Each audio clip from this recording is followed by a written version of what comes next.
Welcome back to Unbend Your Brain, Cognitive Biases in Litigation and Arbitration.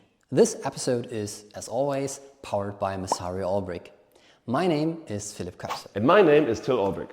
So I have 4 children. Yes, 4.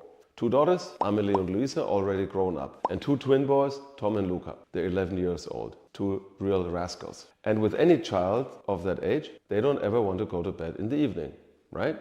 And there is no magic bullet for that problem. But take a guess which of the following techniques has at least some chances of diminishing their resistance. Technique 1. Guys, bedtime in 10 minutes. You have to stop playing soon.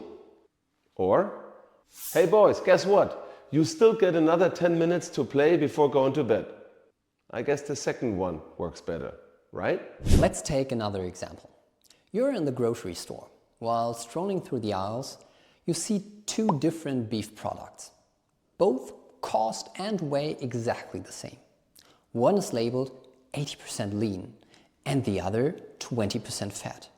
Comparing the 2, you feel that 20% fat sounds like an unhealthy option. So you choose 80% lean option. In reality, there is no difference between the 2 products.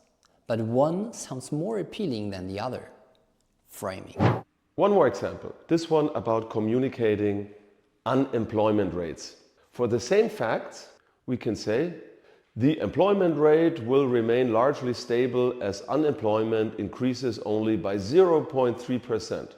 Alternatively, you could say 2,100 more men and women will lose their jobs, in addition to the 700,000 already unemployed. Which version you choose depends on the effect you want to achieve in the minds of your audience. Again, framing. Okay, I can hear your objection. Well, that's all fine, but these are just examples of clever rhetoric. No? What does that have to do with irrational decision making? Is the framing effect really a cognitive bias? Fair enough. So consider the research.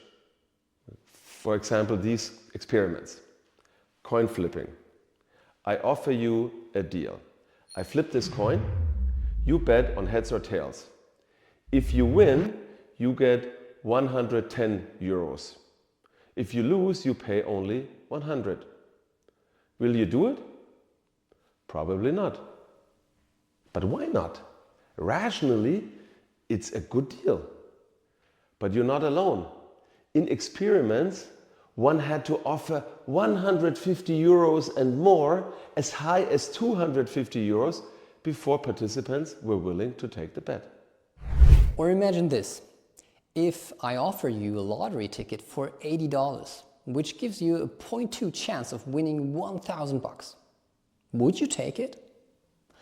I guess not, like almost everyone in the actual experiments. However, when the same people buy a computer for $1,000 and the sales guy offers an extended 3-year guarantee which costs $80, many actually take it. But statistically, only 2 of 1,000 computers break down in the extra extended period. So for $80, they bought insurance against a 0.2 risk of losing $1,000. Same thing as the lottery ticket. So what's going on here? Well, this is the framing effect and loss aversion. Whether you frame a decision in terms of potential gains or potential losses makes a huge difference. As the saying goes, losses loom larger than gains. Before we finish for today, one more thing that's really important to understand, especially for lawyers. Loss aversion leads to more risk-taking to avoid the losses. Personally, I found this counterintuitive when I first heard it, but it's only logical. Because losses are felt so much more strongly, people will go to greater length to avoid them.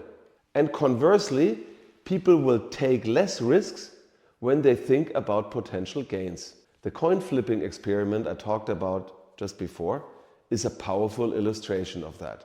And it's important to remember this effect when we get to the next episode. Framing effect and loss aversion for lawyers.